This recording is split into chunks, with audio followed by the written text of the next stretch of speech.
Our mission here at CNN is that the news comes first. That's the promise of the Situation Room. We work as hard as we can to get the facts. The Situation Room with Wolf Blitzer, tonight at 6 on CNN. Stay tuned to learn more about... Despite aid trucks trickling into Gaza, people there are in desperate need of water, food, fuel, and medical supplies. The head of Doctors Without Borders in Jerusalem says they need gas to run the water treatment plants. Without it, people are drinking untreated water and getting sick. To give you some context, a new CNN calculation found Gaza is short more than 7,200 truckloads of the aid that would normally have been delivered since the October 7th attack. In other words, Gaza has only received half of 1% of the critical supplies that it typically gets in the Israeli blockade. Renee Marsh is digging deeper into the search for clean water and joins us live now with more. Renee, what are you hearing about how people are trying to deal with this dire situation there? Yeah, Sarah, well, the situation is being described as desperate by many humanitarian groups on the ground that I talked to. Crowds of people with empty jugs surrounding the little water that is available. Some areas have already run out of clean water, and the World Health Organization actually tells CNN some people in Gaza have resorted to drinking seawater or untreated well water, which obviously brings about many health risks and concerns. And even with that aid that came about this weekend entering Gaza from Egypt, the full need is not being met. So water is being rationed out in parts of Gaza from as little as a half a gallon to about 2 gallons per person per day for all of their needs, drinking, cooking, and hygiene. And that's dramatically less than the 4 gallons per person per day that the World Health Organization says is needed just to survive. So I spoke with the head of the Palestinian Water Authority. Here's what he had to say on the crisis. If we succeeded in bringing fuel, we don't need to bring in water. If they bring in fuel, we can operate facilities. We can deliver water to all different areas so that all the water wells are operated and at the same time operate the sewage collection stations so that it does not pose a health problem. So again, you hear his plea for not only the water being turned back on and electricity, but also fuel. On the Israeli side, they have said that the reason why they are not sending fuel into Gaza is because they have a fear that that aid will be hijacked by Hamas. Sarah? Renee Marsh, thank you so much for that reporting. It is a humanitarian crisis there in Gaza that is only getting worse. I appreciate you. All right, ahead, there have been hundreds of airstrikes overnight inside Gaza. Our reporter, who is on the Israeli-Gaza border, says he's never seen a bombardment like the one he's been witnessing. We will have more on that story in just a bit.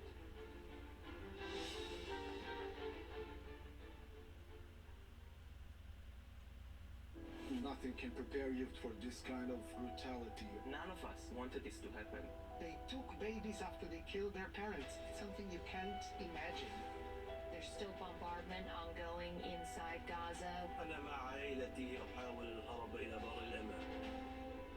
Humanitarian conditions there grow more dire. Are you hopeful still that Hezbollah will stay out of this war? I'm Sarah Seidner in Tel Aviv with CNN's breaking news coverage of Israel at war. My late father-in-law lit up a room, but his vision dimmed with age. He had AMD. I didn't know it then, but it can progress to GA, an advanced form of the disease. His struggle with vision loss from AMD made me want to help you see warning signs of GA, like straight lines that seem wavy, blurry or missing visual spots that make it hard to see faces, like this one, or trouble with low light that makes driving at night a real challenge. If you've been diagnosed with AMD and notice vision changes, don't wait. GA is irreversible. It's important to catch it early. Talk to your eye doctor about GA and learn more at gawon'twait.com. A lot of people need to replace their windows or patio doors, but they put it off because they think it'll be too expensive. Hi, I'm Ann Romer. I'm here with Michael Smith from Renewal by Andersen. You really work with the customers to find affordable solutions. We do, Ann. We're the replacement window division of Andersen, one of the largest window manufacturers in North America.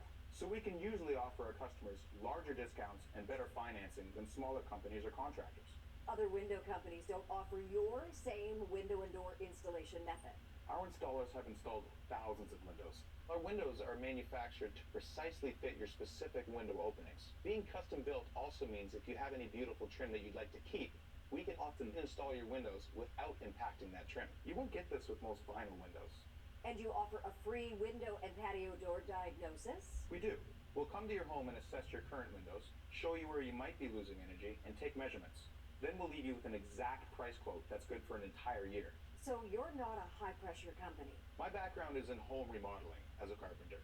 I've seen every window problem out there. So now I just want to help homeowners make their homes more beautiful and comfortable with the right window. And your patio doors are really gorgeous. They are. And they're engineered to easily open and close for years.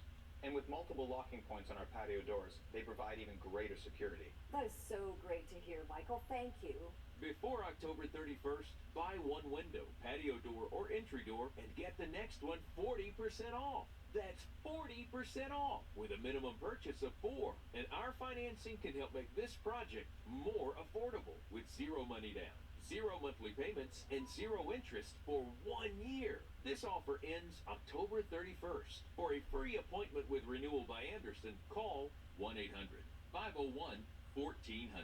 That's 1-800-501-1400. Imagine the moment when your world comes back into focus. Healthy vision means kids can go to school, parents can provide for their families, and seniors can stay independent. For 60 years, Operation Eyesight has partnered with communities to prevent blindness and restore sight. We believe everyone deserves eye health care regardless of age, gender, or ability to pay. Visit OperationEyesight.com to donate today for all the world to see. They put food on our tables, care for our loved ones, and help build our communities. Canada needs over 400,000 migrant workers to fill employment gaps and sustain our growing economy. Mosaic BC's Migrant Workers Program provides support services to migrant workers, but more needs to be done. Like many others, migrant workers also lost their jobs during the BC wildfires. Emergency funding is required to support worker needs. Help give back to these workers who give so much to Canada. Donate today at mosaicbc.org. I'm Natasha Chen in Los Angeles, and this is CNN.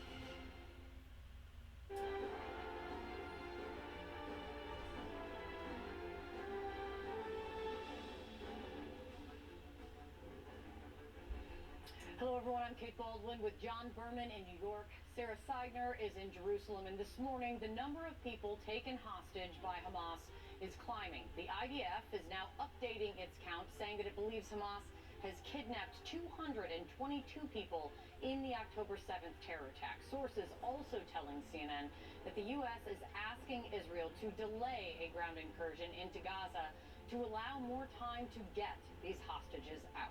Yeah, nevertheless, there has been this huge buildup of Israeli forces right on the border with Gaza.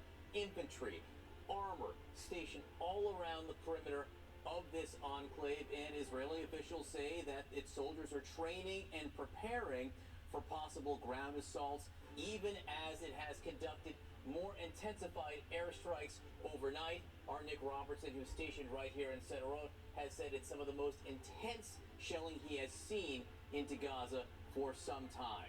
Let's go right to our Sarah Seidner, who is here in Tel Aviv. As I said, Nick Robertson also standing by right there in Sderot.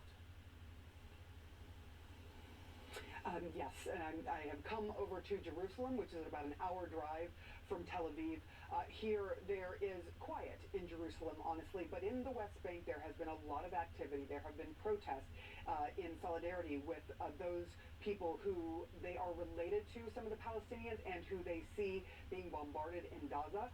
There have also been dozens of arrests by the Israeli military in the West Bank of Palestinians, as well as several people who have been killed The number now stands at 92 people since that October 7th attack on the border. You are seeing 92 Palestinians killed in the West Bank, mostly by the Israeli military, but also by settlers. So unrest is happening everywhere in this region. There is also news from Lebanon. The Lebanese Minister of Information telling Russian state media that they do not want a war with Israel. But there's a caveat. There have been missiles that have been sent over in the last 14 days. There have been ground incursions that have happened on the Lebanese Israel border, which is to the north, the far north of Gaza.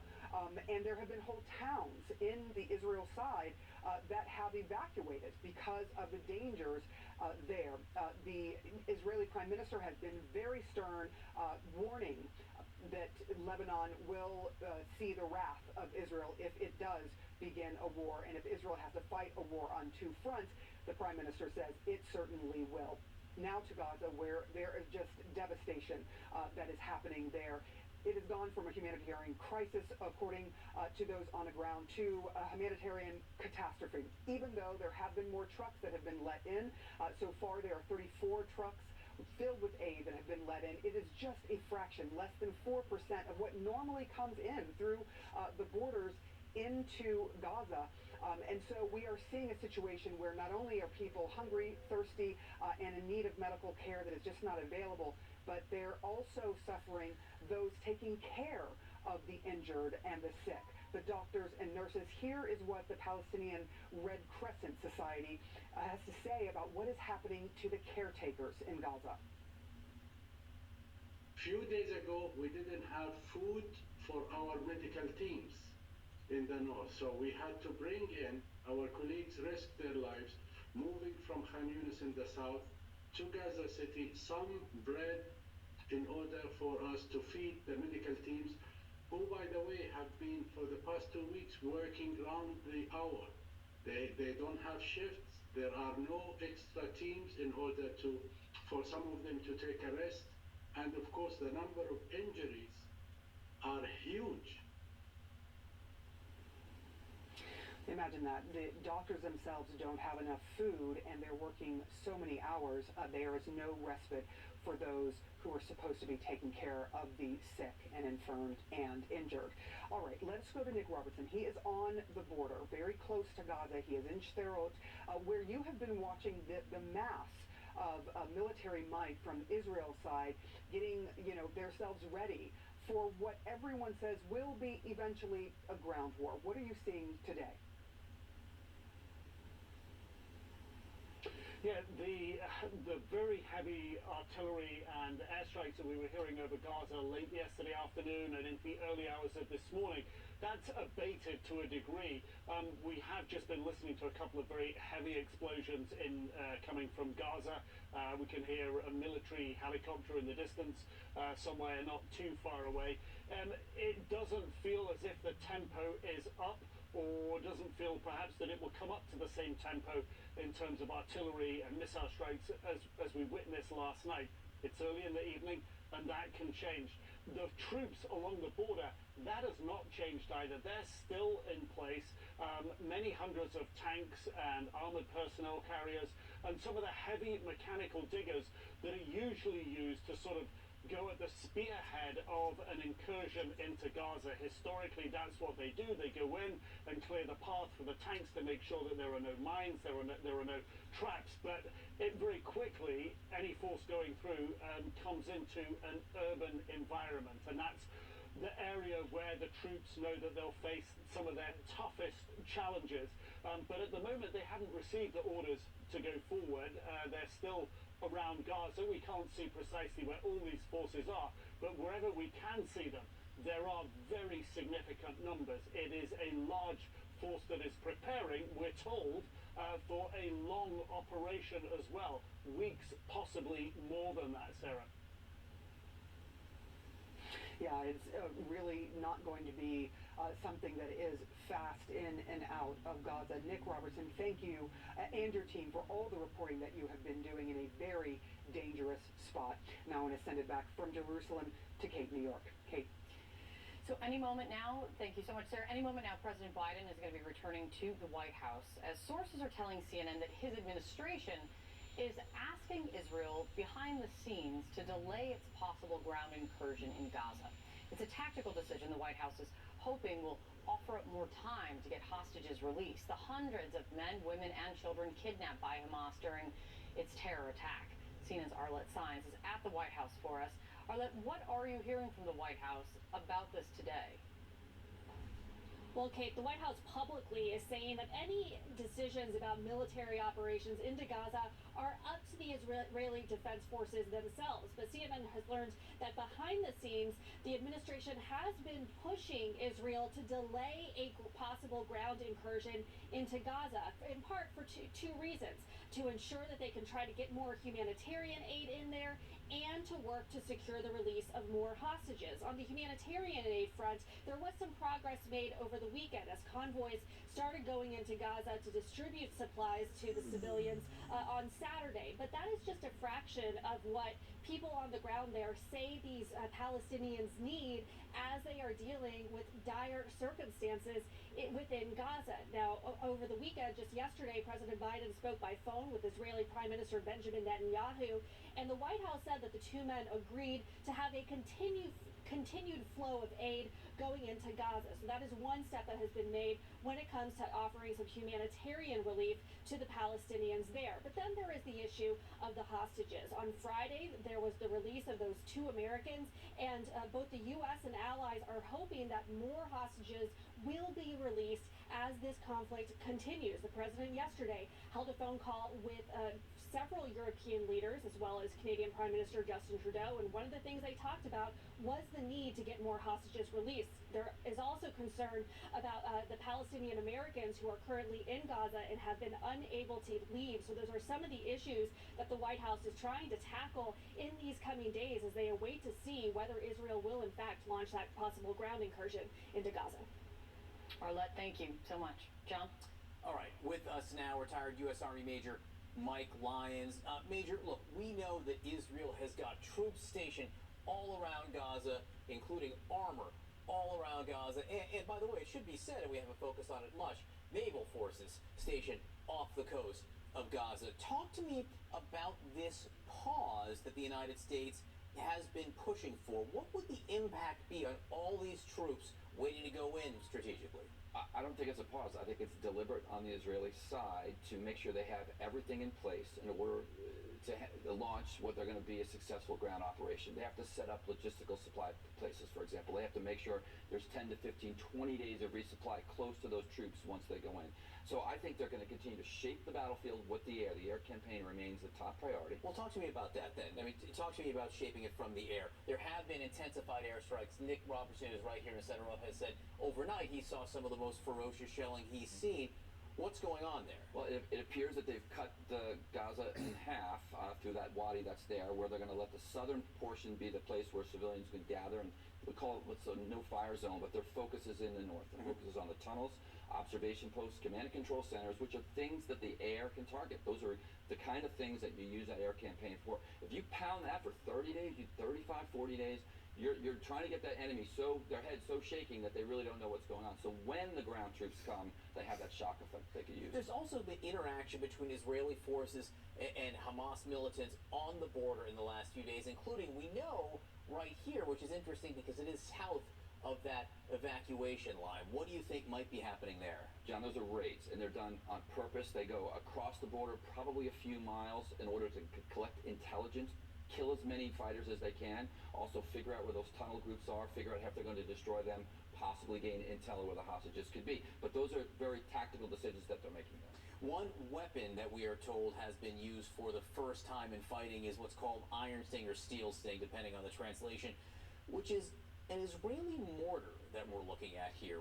What does that mean, and what is it intended to do? So a mortar is an indirect fire weapon. It's close-in battle. Normally artillery fires over great ranges. This is going to allow troops on the ground there to call in a fire mission, what's called, at a very close-in manner, with an accuracy to the target. As you can see here, it goes right through this target here.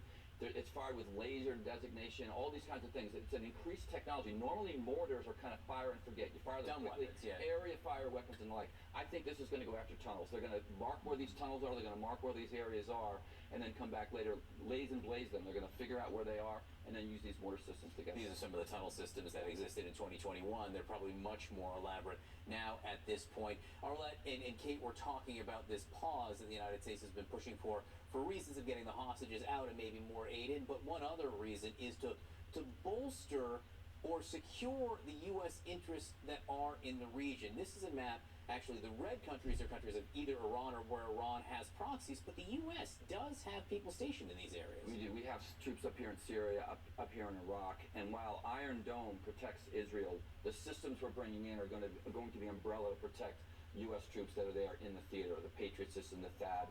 These are anti-ballistic missile systems that should the Iranians decide to escalate, should Hezbollah decide to escalate, we'll be able to fire from them with the ships that we have in the sea. All right, Major Michael Lyons, great to have you here. Thank you very much. Kate? Coming up for us, food, water, and fuel remain in short supply in Gaza. Ahead, the story of one man in Washington, what he's hearing from his family in Gaza and how he's trying to help.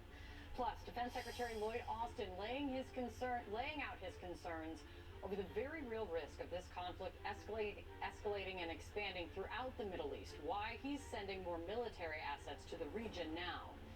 And embarrassing and dangerous, House Republicans sounding off and venting over where they find themselves right now 3 weeks in with no House Speaker. Today, they have 9 new candidates to choose from. Do any of them have a chance? We'll be back. The Whole Story with Anderson Cooper is appointment viewing on Sunday nights. One whole story, one whole hour. The world's best journalists dig deeper into the stories they can't ignore.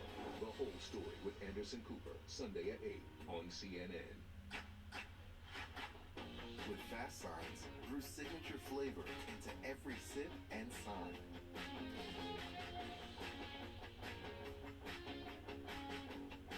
Fast Signs, make your statement. The Medicare Advantage and Prescription Drug Plan annual enrollment period is now open. Every year I have to listen to all these commercials.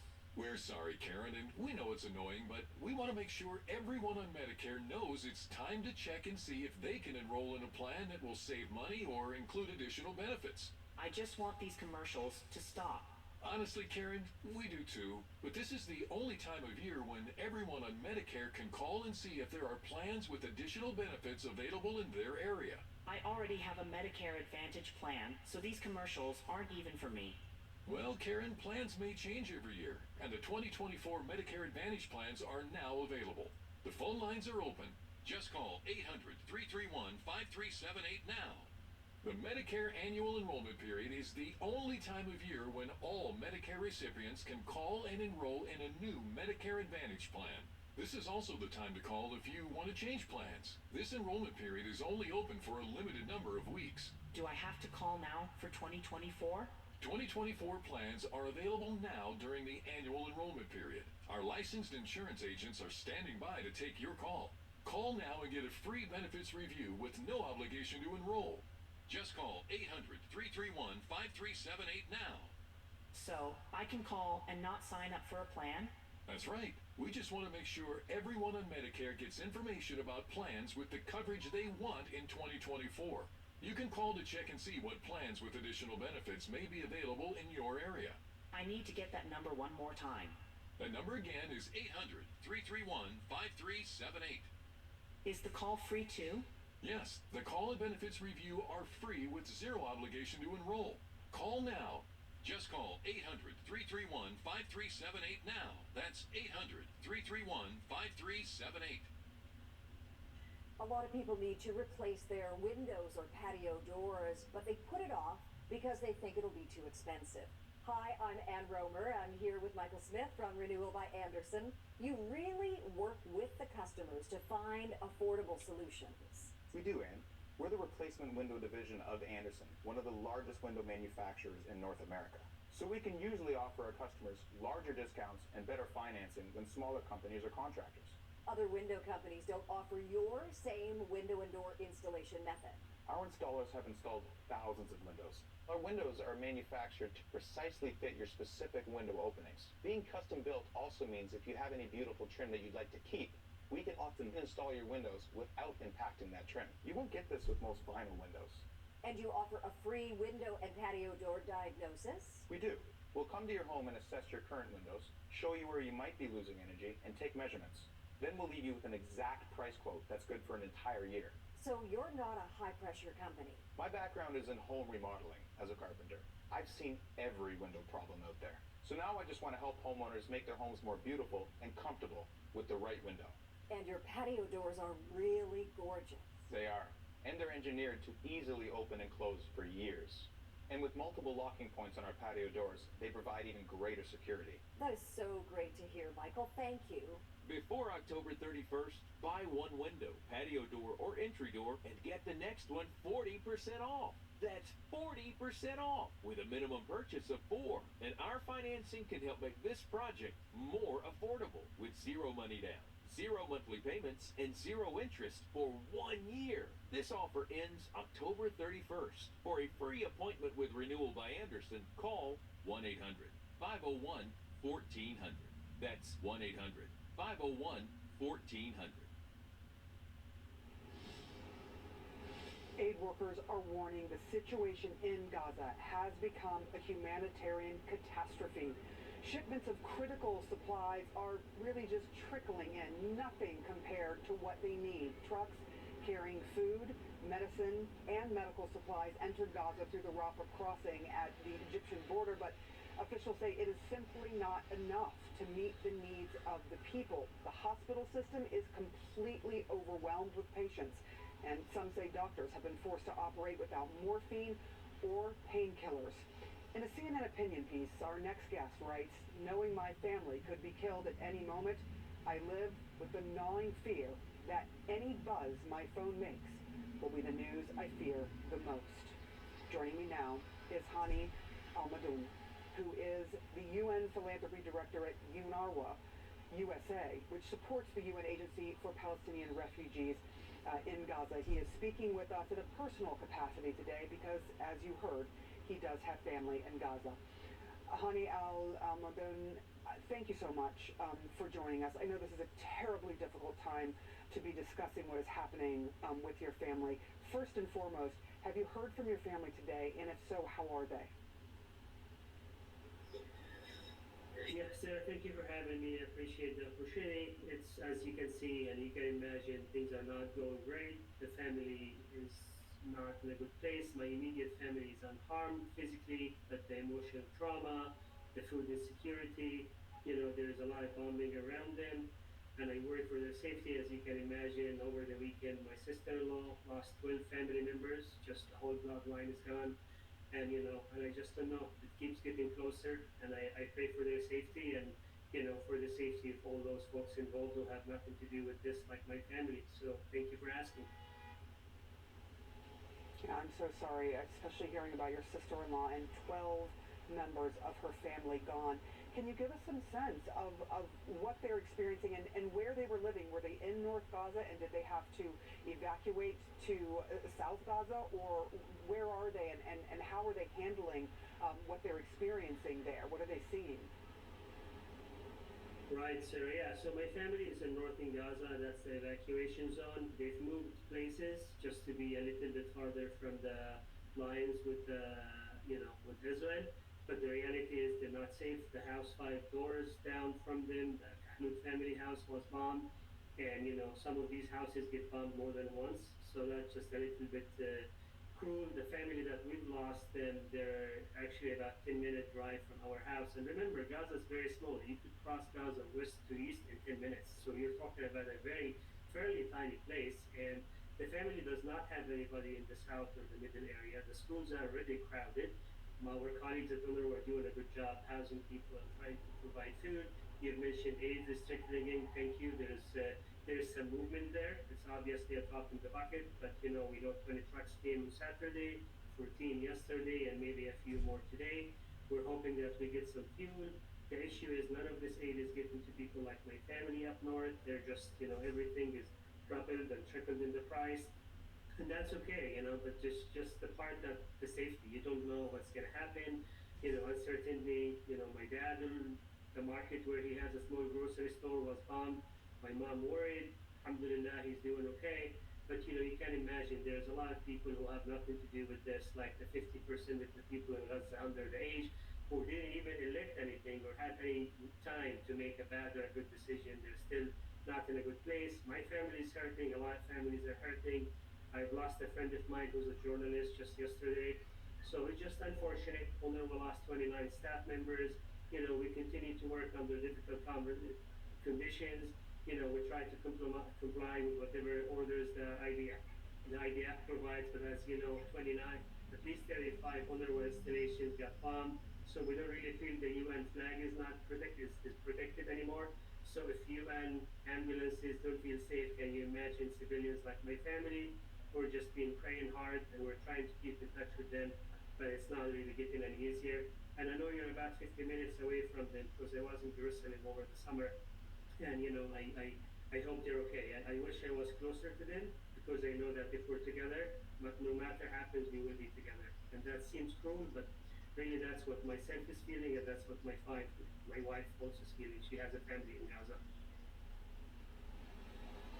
Hani Almadoun, I am taken aback. I know we have been seeing the horrific images there, especially of the children in Gaza who have suffered injuries and have been killed, but also the mothers, the fathers, the grandparents all going through this. I'm sorry to hear about your father's store being bombed, the home, and I know that at this point everyone in Gaza feels that nowhere is safe and a ground war may be imminent.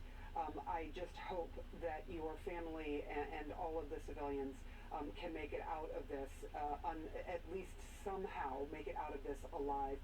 Hanan, I'm speechless to listen to your horrific story, and I hope that you are continuing to talk to them, and we'll check in with you over the next few days to see how your family's doing. Thank you so much for sharing your story. Thank you for having me. I have my host viewers.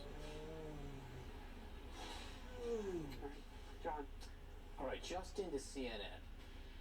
An individual inside the cockpit of an Alaska Airlines flight, we're just getting information in, apparently attempted to turn off the engine of the plane. Again, new details just coming in. Stay with us.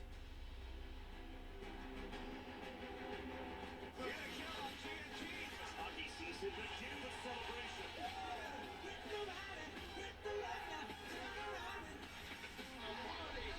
Time to celebrate again.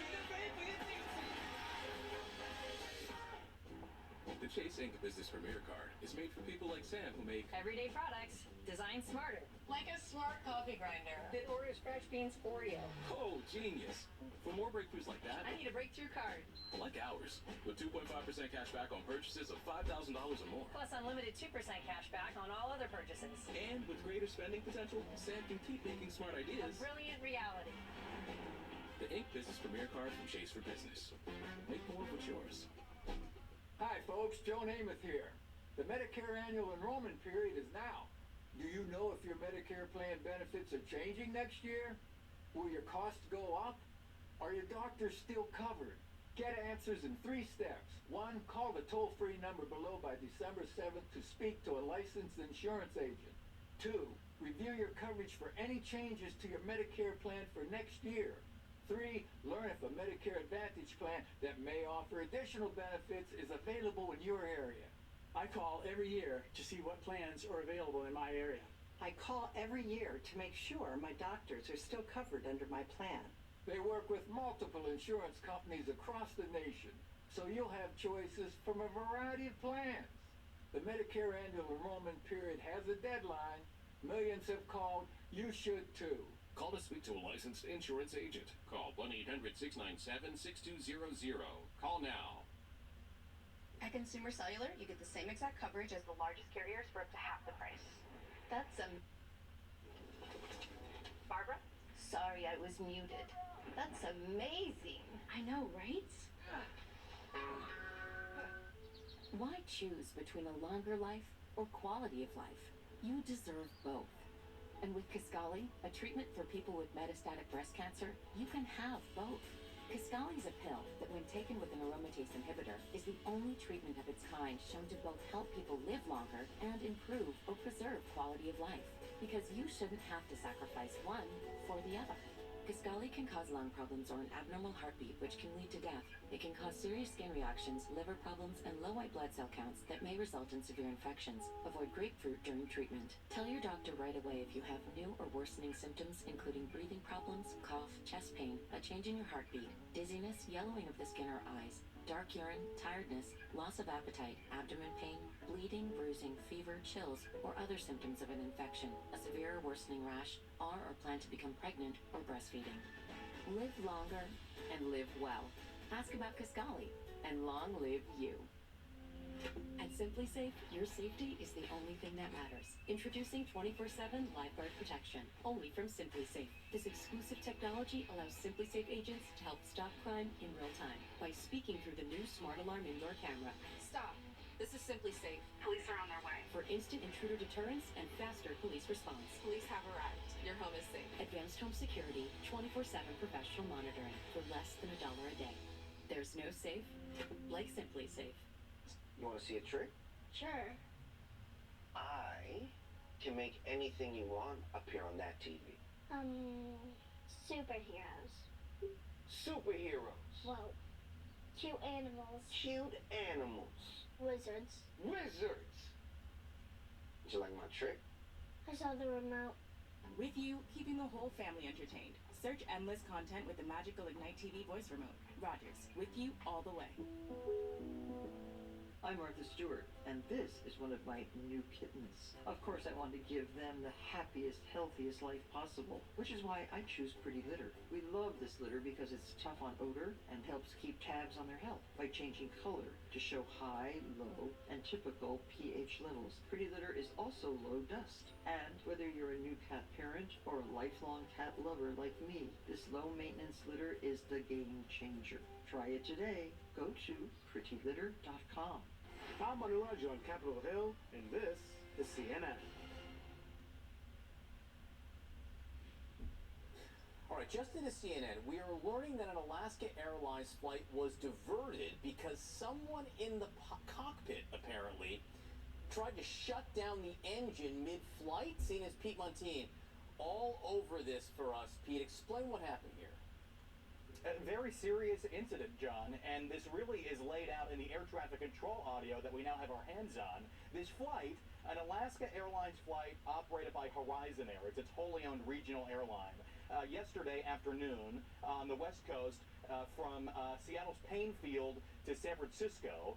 And apparently, according to the airline, they call this a serious in-cockpit incident. This pilot on board this flight radioed air traffic control to say that a pilot riding in the jump seat, that is a little seat in the front of the cockpit, typically used by off-duty pilots to try and commute back and forth between different airports, attempted to try and shut off the engines, and then they decided to divert the airplane to nearby Portland, where the plane made a safe landing. But in essence, what they are describing here is an attempted hijacking of this airplane by this off-duty pilot. We're still learning information about that person, trying to come up with a name and some charging documents. We'll see, though. We know at least that this pilot who was off-duty was arrested on the ground by the Port of Portland Police Department, and that other agencies are investigating this. The FAA is aware of this. The TSA is aware of this as well.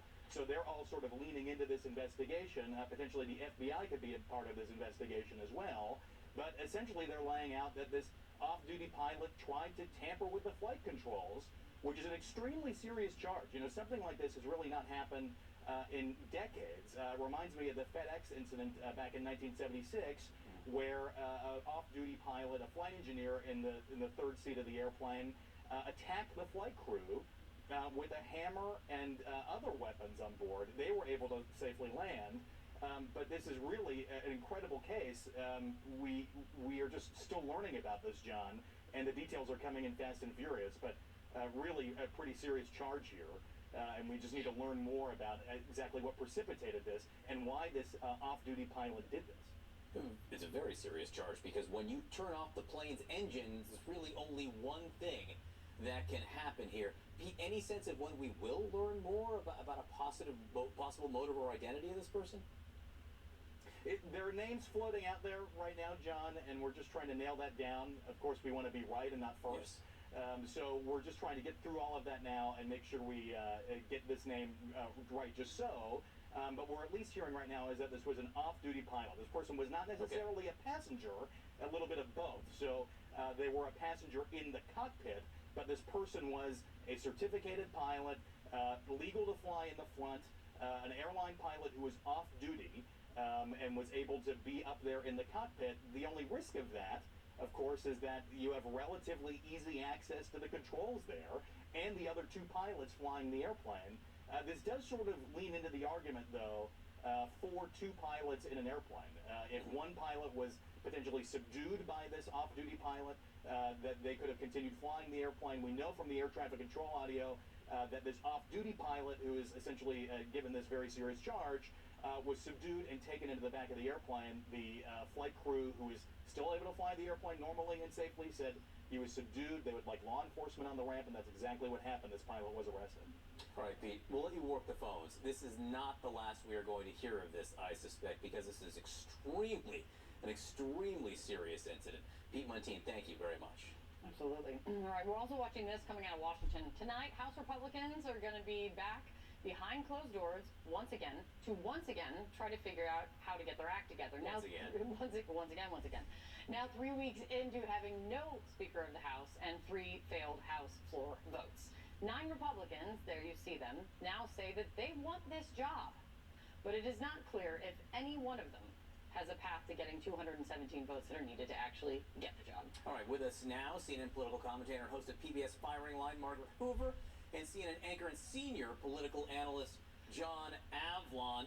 Margaret, how great do Republicans feel right now in the House about where they are? Yeah, they're all looking at themselves in the mirror and repeating their mantra, like, this is not my fault, this is not my fault, this is not my fault. It's all their faults. That was a joke, but this is really bad. It reflects badly on the Republican Party. It reflects badly on the conference. And the truth is, they're going to go through an exercise tonight where they try to look at these 9 and figure out who can get to 217. And the answer is none of them can. I continue to believe, after all the intrigue that you'll hear from my husband over here on the right, we are still most likely to have a caretaker, Speaker McHenry, who cracks out a deal with Hakeem Jeffries and able to fund the government through these important funding decisions through the next 90 days. That's my prediction, John Avlon. Take it. I appreciate the assist there. No, look, I've been saying for a long time that, my Aaron Sorkin script fantasy that Democrats will find a way to come together with centrist Republicans. Center's got a hold.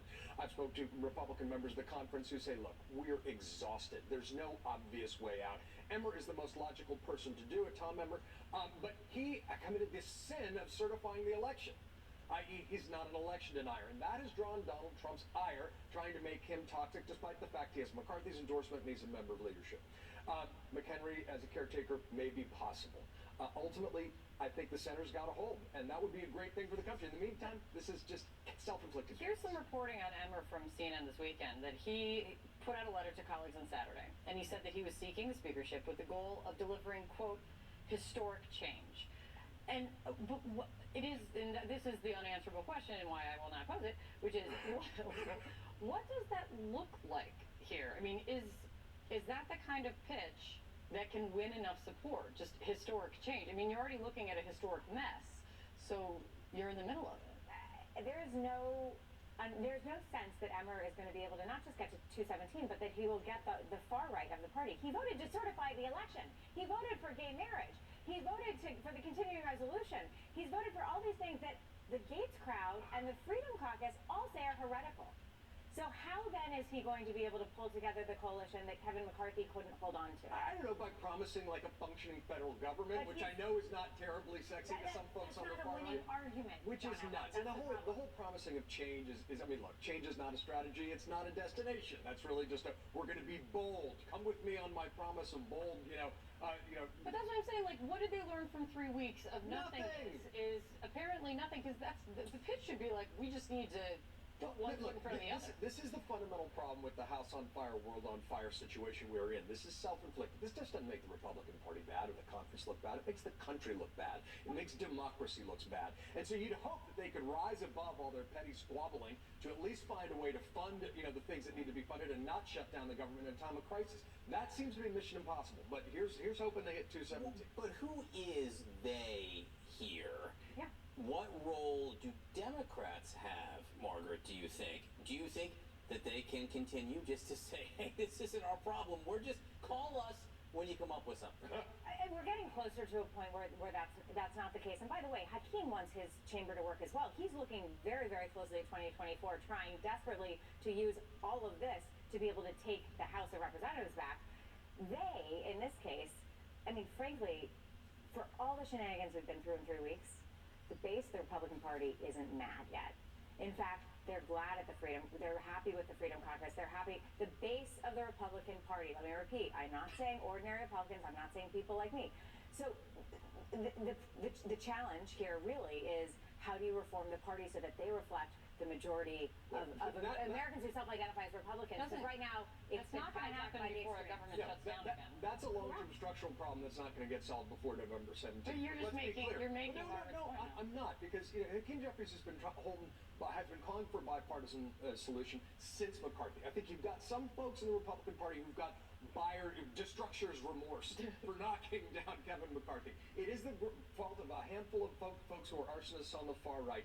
But the fact that Jim Jordan got less votes in a secret ballot than he did on the floor speaks to the weakness of the Trumpian maximalist position. I'm so glad we can help you work through this. Margaret Hoover, John Avalon, thank you both for being with us. Thank you, guys. Always appreciate it. Coming up for us, we head back to Israel. The U.S. is deploying additional military assets to the Middle East now. Why U.S. Defense Secretary Lloyd Austin says the U.S. is so concerned about the potential escalation. When you're ready to begin treatment for chronic lymphocytic leukemia, Calquence helps you do the fighting, and you can do the exploring.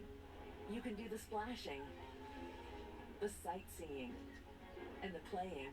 Calquence is an oral targeted therapy for CLL. More patients begin with Calquence than any treatment of its kind, and Calquence is proven to work better than chemoimmunotherapy in patients with previously untreated CLL. Calquence may cause serious side effects which may lead to death. These include serious infections with fever, chills, or flu-like symptoms, and bleeding problems that may increase with blood thinners. Decreased blood counts are common and can be severe. New cancers have happened, including skin cancers. Heart rhythm problems with fast or irregular heartbeat, dizziness, feeling faint, chest discomfort, or shortness of breath have happened. Tell your doctor if you have bleeding, heart rhythm, or liver problems, infection, or if you are or plan to be pregnant or breastfeeding. Calquence helps you do the fighting, and you can focus on the things you're loving. Ask your doctor if Calquence is right for you. The Medicare Advantage and Prescription Drug Plan annual enrollment period is now open. Every year I have to listen to all these commercials. We're sorry, Karen, and we know it's annoying, but we want to make sure everyone on Medicare knows it's time to check and see if they can enroll in a plan that will save money or include additional benefits. I just want these commercials to stop. Honestly, Karen, we do too, but this is the only time of year when everyone on Medicare can call and see if there are plans with additional benefits available in their area. I already have a Medicare Advantage plan, so these commercials aren't even for me. Well, Karen, plans may change every year, and the 2024 Medicare Advantage plans are now available. The phone lines are open. Just call 800-331-5378 now. The Medicare annual enrollment period is the only time of year when all Medicare recipients can call and enroll in a new Medicare Advantage plan. This is also the time to call if you want to change plans. This enrollment period is only open for a limited number of weeks. Do I have to call now for 2024? 2024 plans are available now during the annual enrollment period. Our licensed insurance agents are standing by to take your call. Call now and get a free benefits review with no obligation to enroll. Just call 800-331-5378 now. So, I can call and not sign up for a plan? That's right. We just want to make sure everyone on Medicare gets information about plans with the coverage they want in 2024. You can call to check and see what plans with additional benefits may be available in your area. I need to get that number one more time. The number again is 800-331-5378. Is the call free too? Yes, the call and benefits review are free with zero obligation to enroll. Call now. Just call 800-331-5378 now. That's 800-331-5378. I have moderate to severe Crohn's disease. Now there's Skyrizi. Things are looking up. I've got symptom relief. Control of my Crohn's means everything to me. Control is everything to me. Feel significant symptom relief at 4 weeks with Skyrizi, including less abdominal pain and fewer bowel movements. Skyrizi is the first IL-23 inhibitor that can deliver remission and visibly improve damage of the intestinal lining. And the majority of people experience long-lasting remission at 1 year. Serious allergic reactions and an increased risk of infections or a lower ability to fight them may occur. Tell your doctor if you have an infection or symptoms, had a vaccine, or plan to. Liver problems may occur in Crohn's disease. Now's the time to ask your gastroenterologist how you can take control of your Crohn's with Skyrizi.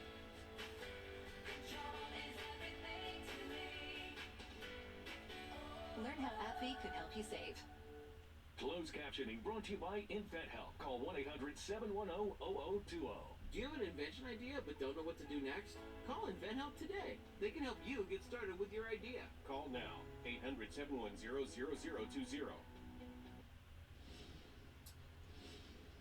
U.S. Secretary of Defense Lloyd Austin is addressing fears that Israel's war with Hamas could lead to an even wider conflict. We're concerned about potential escalation. In fact, what we're seeing is the prospect of a significant escalation of attacks on our troops and our people throughout the region. Now, Secretary Austin's warning comes as, and concern really, comes as also as he announced the deployment of additional missile defense systems to the Middle East and additional troops on a prepare to deploy orders. With us now is CNN Chief International Anchor Christiane Amanpour. And Christiane, the message from Secretary Austin, and we've also heard it from President Biden, is clear. Don't, and trying to put out a strong message of deterrence. The question then becomes, how right is he to be worried? I think he's right to be worried from what we're seeing. There's obviously increased engagement between Lebanese Hezbollah and the Israelis on the northern front this past weekend. You've had the Iranian foreign minister, Iran backs Hezbollah and Hamas and the other so-called axis of resistance, as they call themselves, saying that if the humanitarian situation in Gaza gets any worse, then the situation will tip out of control. So I think it is a question of how much the Arab, the Muslim street can stand, how much pressure it puts on their leaders to get involved. And yes, we've already seen retaliatory attacks, for instance, on certain U.S. bases in Iraq. And Iraq, ever since the U.S. invaded in 2003, is heavily dominated by Iran-backed militia. One of the extra precautionary measures that you mentioned is a Marine Rapid Response Force that's being moved now to the Persian Gulf. So this is, what's happening. They're concerned about it, and they should be concerned about it, because, there's no situation which is calling for a de-escalation. The West is not calling for a de-escalation, and everybody assumes that Israel will have a ground invasion. And already, if you just look at the pictures, the flattening of Gaza neighborhoods, the satellite imagery is really quite graphic. Gaza health, officials say that 1,900 children have been killed. Thousands and thousands have been killed and wounded, according to those health ministry officials there in Gaza. Now, in the meantime, I just thought it might be a cautionary tale to look back at some of my previous reporting when I'd been into Gaza after a previous ground war, and that was in 2009, after the 2008-2009 war, and just to see what this kind of war does on the very youngest. Those who survive essentially have been so hardened, even at young ages, don't trust their parents, don't trust their teachers. Where do they turn? Take a look. Since this latest round of war, teachers have noticed not just sadness, but anger.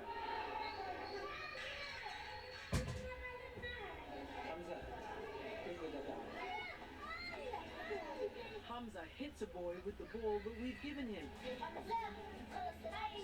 When an adult tells him to share, he makes an extraordinary threat. He wants to bring in the Hamas militia. For him, they are the strongest authority. Oh my God. They tell me their home was hit by missiles, twice. It's so frightened their 90-year-old grandmother that she now spends her days sitting outside in the dust. Unprompted, Hamza launches into a tour of his devastated home, complete with sound effects. So it's just an excerpt of some reporting I did back then, and it just shows you the more of this violence, the more radicalized, the more militant people become. And who knows, Hamza's probably 19, 20 now. Who knows what became of him? Did he become a militant? Is he still alive? Did he not become a militant? But the hopelessness is one that begets endless cycles of violence. Multi-generational impact, to be sure. Christiane Amanpour, thank you so much for sharing that report. Coming up for us, police in Detroit, Michigan are searching now for a suspect and also still searching for a motive in the stabbing, death, the murder of a local synagogue leader. What officials are now saying about the attack and the investigation.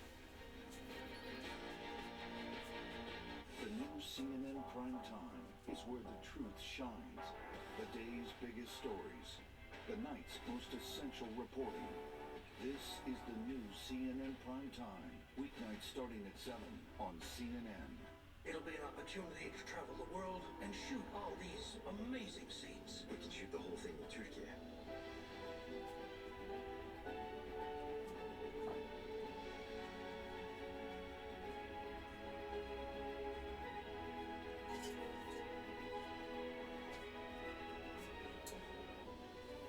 You see, Turkey has it all.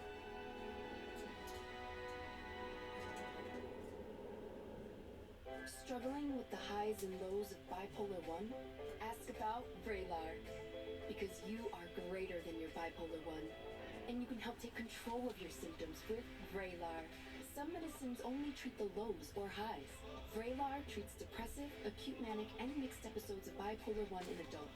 Proven full-spectrum relief for all bipolar 1 symptoms.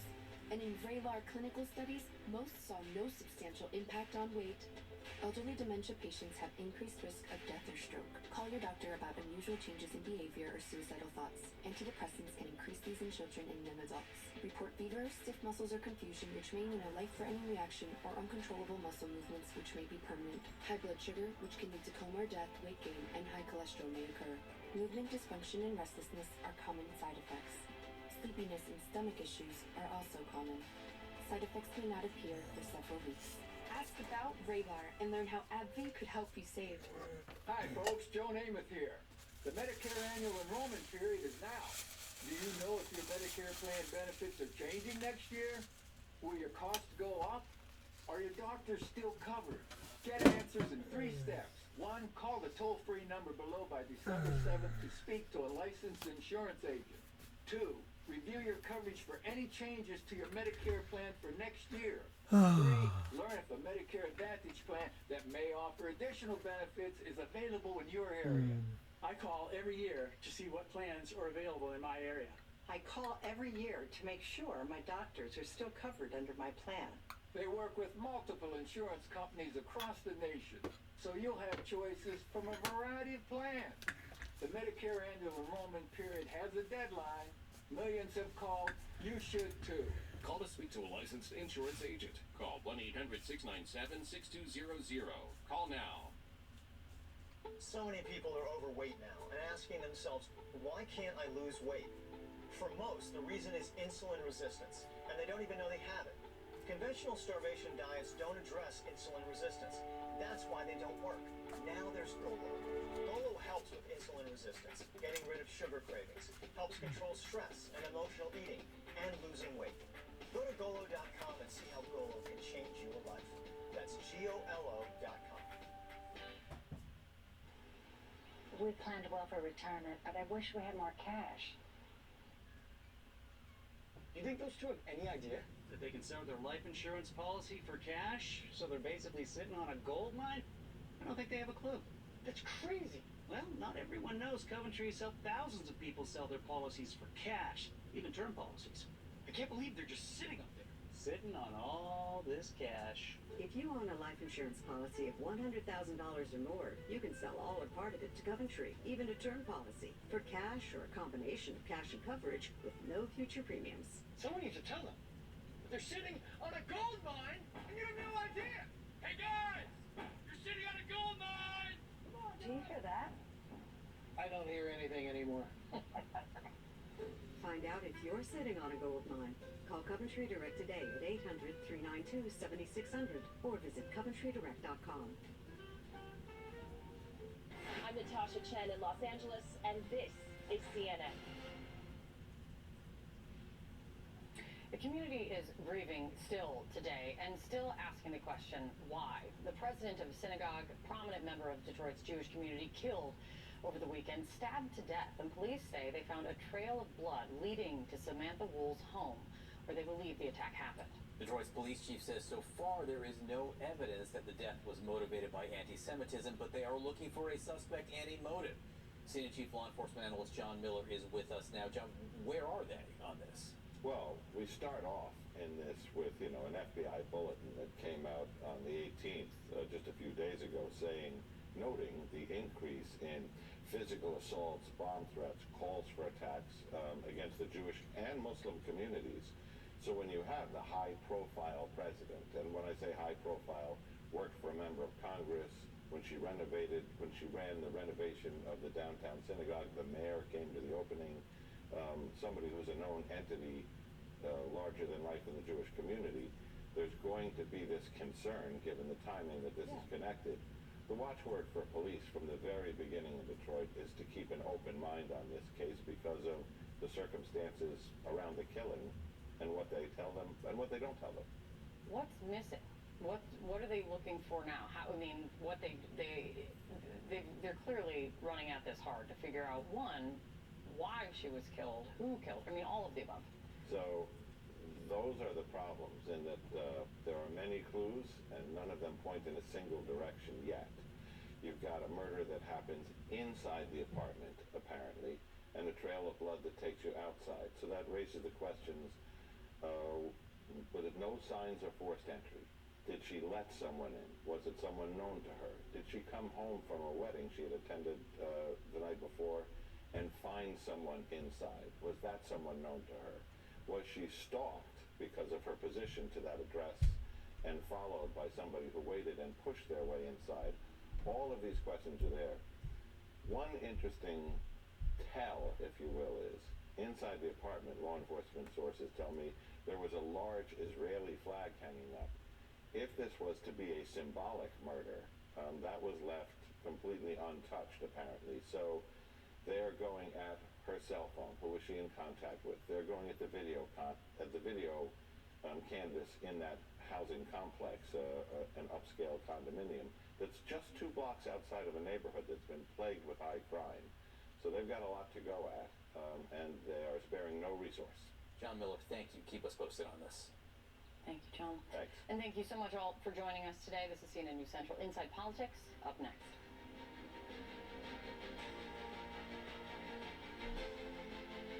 Being a journalist is the best job in the world.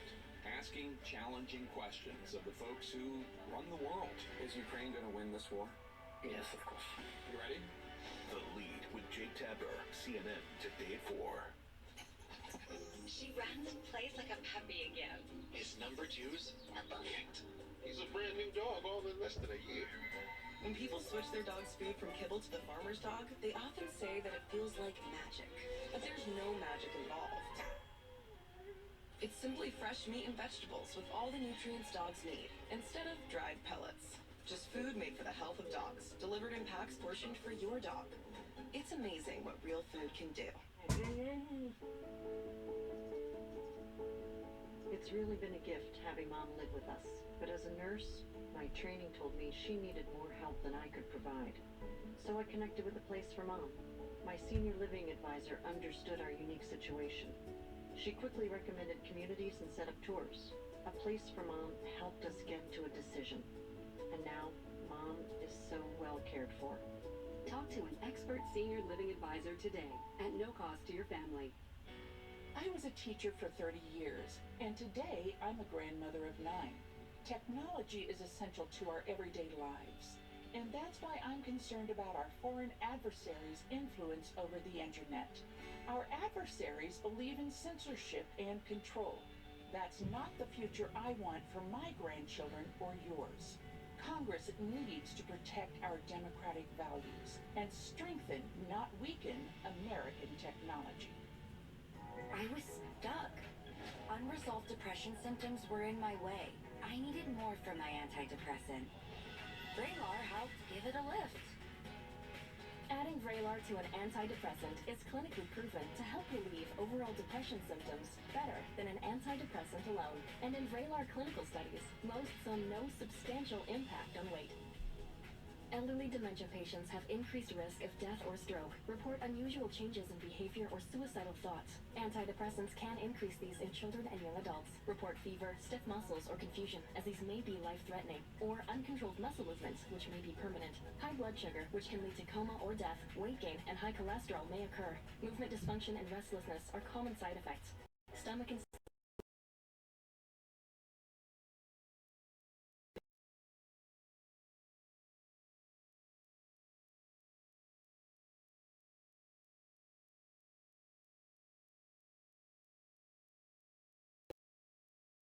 66 years. After I retired, I just decided I wanted to start a garden. I don't know anything about gardening. I've learned so much to be able to take vegetables to the neighbors. You can see that they're excited to see what she has today. Knowing that I have a gift of sharing is a great feeling. The more you know, the more you grow.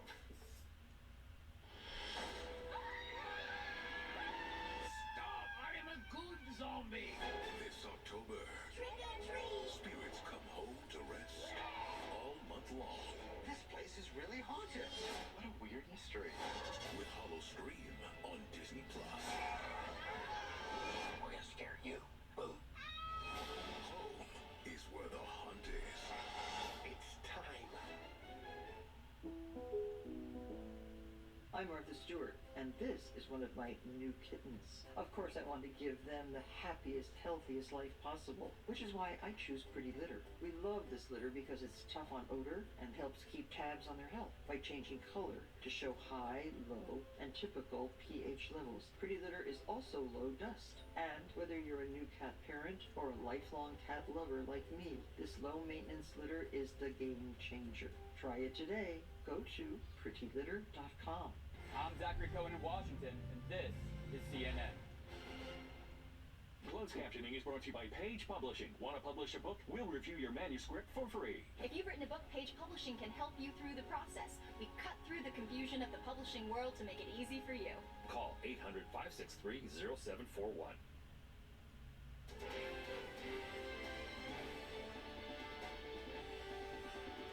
Today on Inside Politics, panic, pain, and fear of what's next. Israeli forces are ramping up airstrikes in response to Hamas's terrorist attack, the barbaric attack in Israel, just over 2 weeks ago. The IDF says 320, quote, terror targets were struck in Gaza overnight, including tunnels and operational command centers used by Hamas. New video from Gaza City shows the aftermath of those strikes this morning. Whole streets reduced to rubble. As the humanitarian crisis deepens, sources tell CNN the White House is pushing for a pause on any ground incursion into Gaza, a move they hope will allow time to get much-needed aid to Gaza and more hostages freed. Since Hamas released 2 American hostages on Friday, there is still hope that the 222 others kidnapped during the October 7th attack in Israel could go home too. The Biden administration is sidestepping questions about Israel's plans for the next phase against their war on Hamas, but they're working vigorously to try to stop it from spreading across the region. I want to bring in my colleague Jake Tapper, who is now in Tel Aviv. Jake, I know you just arrived, but what is the feeling right now on the ground? Well, I'm in Tel Aviv, and it's just after 7 p.m. here, and I have to say it's very quiet. One of the reasons, of course, is that fighting age men have been mobilized and are in the reserves and are around Gaza, ready to invade, ready for that ground incursion. But also, of course, there is still, it's only been 2 weeks and change since that horrific terrorist attack of October 7th. There is still a sense of mourning, a sense of sadness in Israel.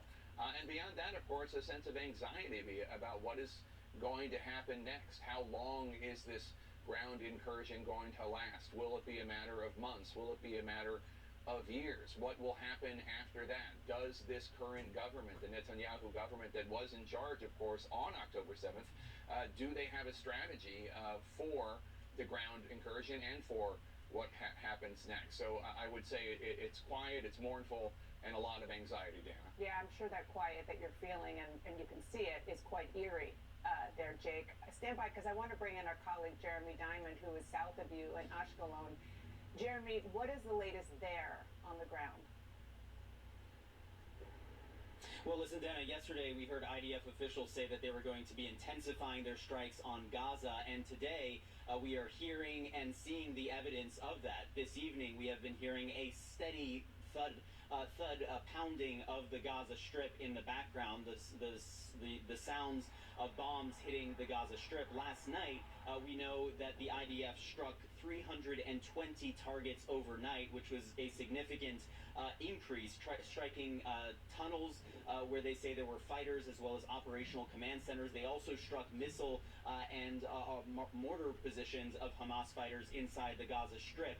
Of course, there is a toll that comes along with that, and that toll is 436 people who were killed inside of Gaza last night. That includes 182 children. As we know, throughout this war, children have been too often casualties in this war effort. More than a third of casualties in Gaza are children, according to the Palestinian Ministry of Health. Now, I can tell you on the ground, we are still watching the preparations, the waiting, perhaps, of all these troops who are massed along the border with Gaza. As we drove along the Gaza Strip today, what we saw is hundreds of tanks, armored personnel carriers, and these D9 bulldozers prepared to go into Gaza. And we were there on Saturday seeing those same positions. There was clearly some movement in these last couple of days, but what is clear is that they are ready to go, and they are waiting for the order, an order that has been delayed in part by requests from the United States, so that they can try and negotiate the release of more hostages. So for now, at least, they are waiting for that order to come.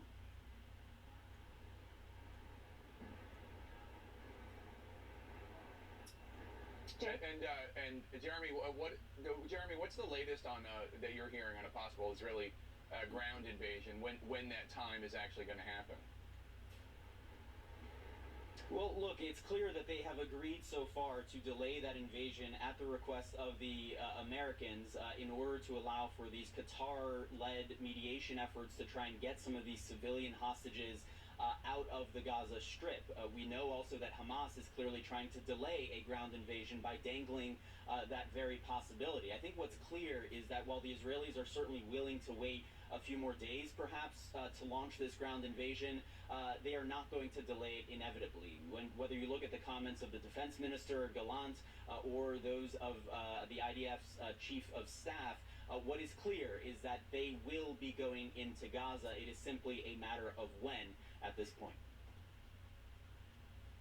All right, Jeremy, thanks so much. I want to turn now to our colleague Sarah Seidner, who is in Jerusalem. And Sarah, you've been covering what's happening in Gaza. What's the latest on the ground there, especially with the humanitarian crisis? How dire is that? Yeah, I mean, it couldn't be worse at this point, although there is a very small trickle of aid that is coming in. It's less than 4% of what normally comes into Gaza on a regular day when there is no official war that has been declared. So it gives you some sense of what we would normally see.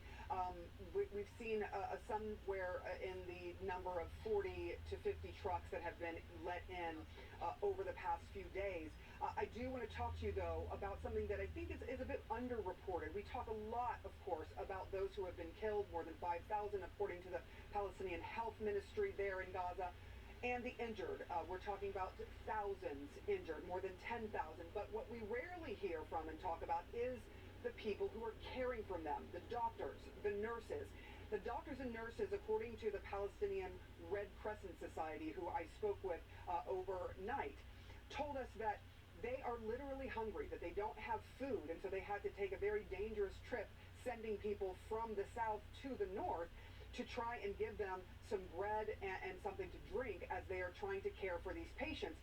They are in the north, in those hospitals, where about 60% of the hospitals are, because the patients cannot be evacuated, and the doctors are refusing to leave, even though Israel has said that the north needs to be evacuated. Now, I also talked to an Israeli spokesperson and an ambassador who told me that, Mark Regev, who told me that Israel would do its best to try not to impact, of course, the hospitals there. But there is a great amount of fear and exhaustion on the part of the doctors and nurses trying to care for so many people with some of the worst kinds of injuries from the airstrikes. We also should note that there is so much going on both in the north and the south here that there is a real fear that this is going to turn into a regional conflagration. But the Prime Minister of Israel warning Lebanon that if it does strike Israel, it will be hit very, very hard. Jake? Thank you so much.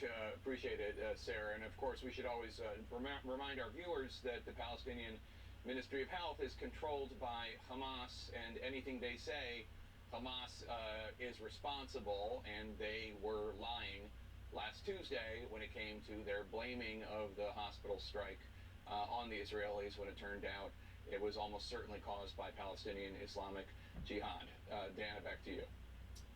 It's important to note that. Thanks for doing that. It's good to have you there, Jake. We're going to be back to you later in the program.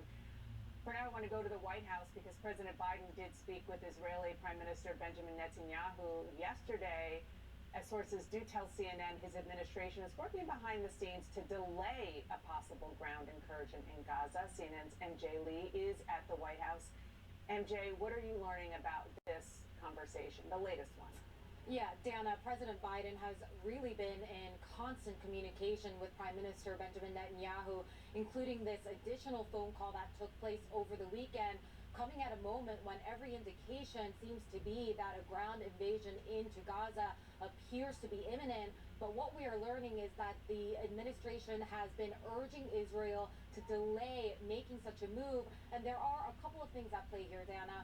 First and foremost, there is the issue of the hostages. We, of course, saw those 2 Americans that were released on Friday, and U.S. officials have said that they believe there are additional American hostages being held by Hamas, and the president has made very clear that getting them out is the highest priority for him. So that is one important factor. And the other factor, of course, is allowing the humanitarian aid to continue flowing into Gaza. We saw the first convoys of these trucks carrying aid going in over the weekend, but we also happen to know, based on all of our reporting, including what just Sarah pointed out, that really happens to be just a drop in the bucket when you take into account the incredible dire situation at hand.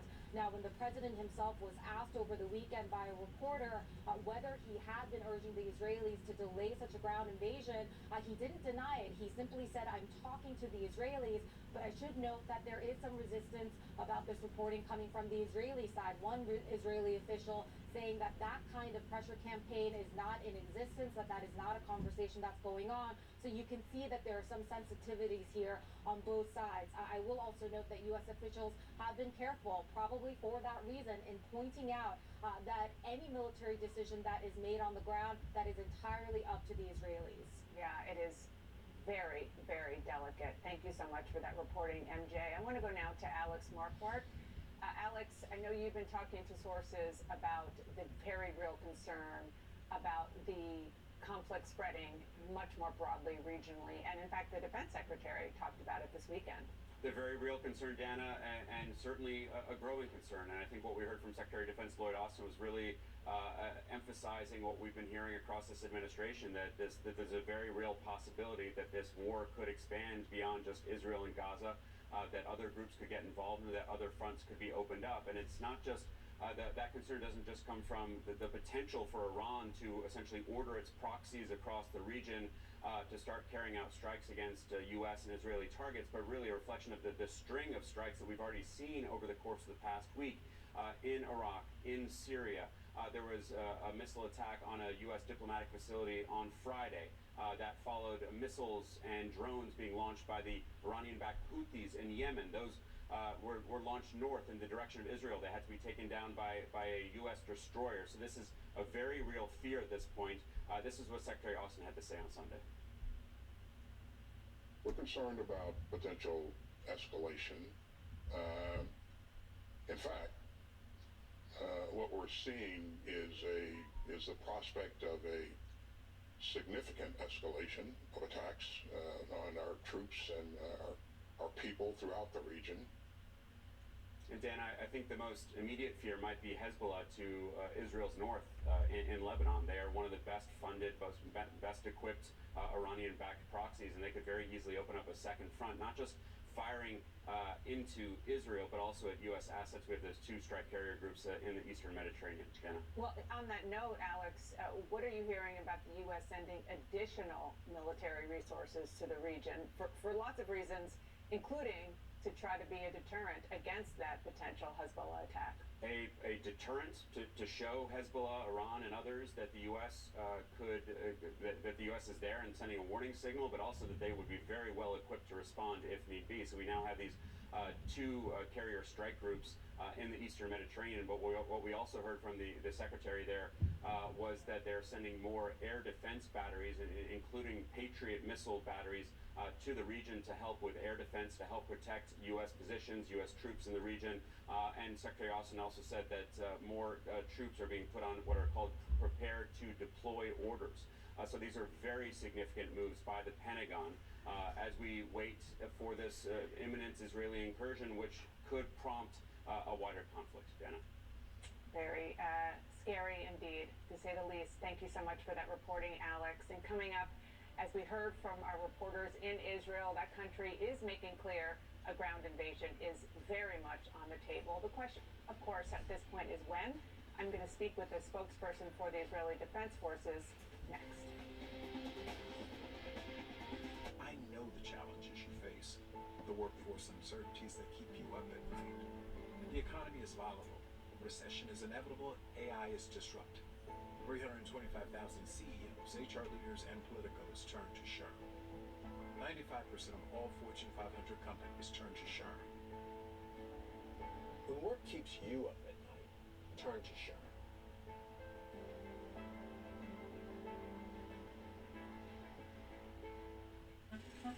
Everything I do that's for my health is an accomplishment. Concerns of getting screened faded away to my astonishment. My doc gave me a script, I got it done without a delay. I screened with Cologuard and did it my way. Cologuard is a one-of-a-kind way to screen for colon cancer that's effective and non-invasive. It's for people 45 plus at average risk, not high risk. False positive and negative results may occur. Ask your provider for Cologuard. I did it my way.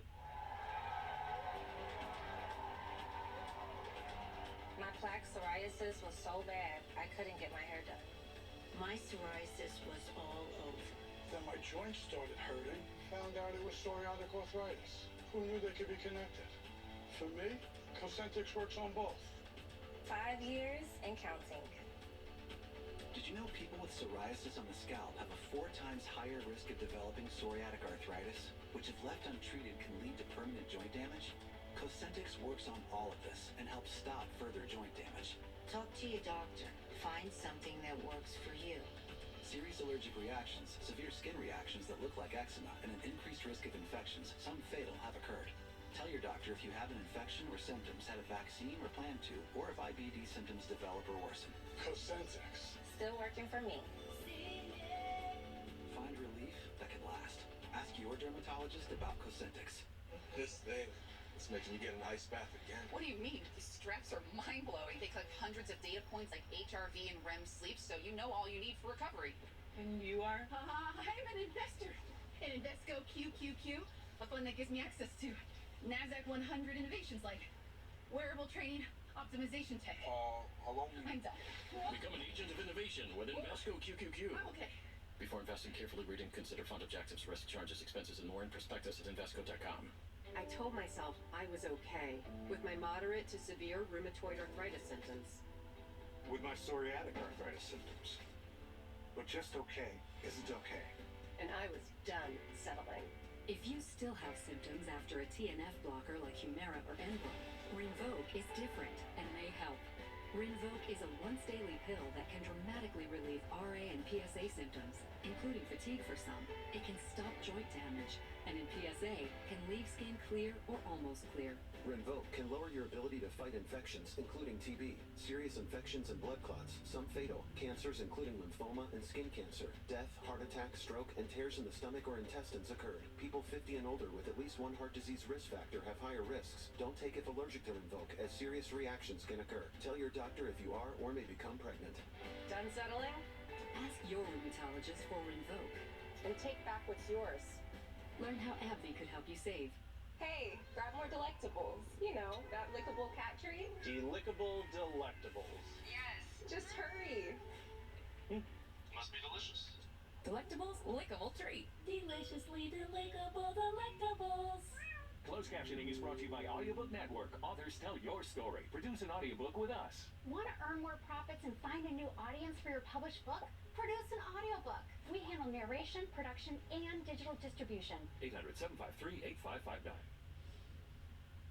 Dana, the loss of life both here in Israel and in Gaza, it's just unimaginable. Thousands of innocent people killed in just over 2 weeks. And now one more name has been added to the list of the dead. His name is Omer Balva. The 22-year-old Israeli-American was killed while serving for the Israel Defense Forces. The IDF says Balva was killed on Israel's northern border by an anti-tank missile fired from the terrorist group Hezbollah in Lebanon. Balva left his home in Rockville, Maryland, after Israel called up more than 300,000 reservists. Dana, another family will just never be the same ever again. No, Jake, it's heartbreaking, and it has been more than 2 weeks since the war started, since Hamas went into Israel with this brutal terror attack.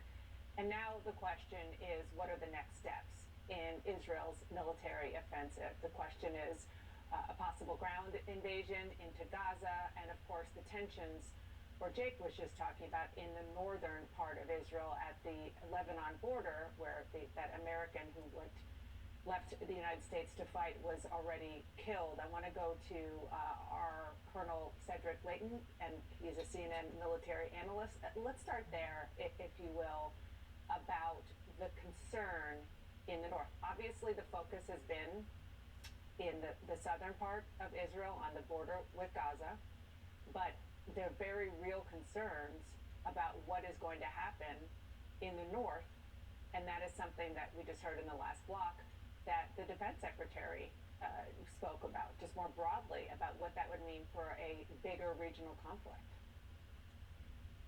Yeah, Dana, it's very true that the north is really a problem area for Israel. So basically what it's forcing Israel to do from a military standpoint is divide its forces.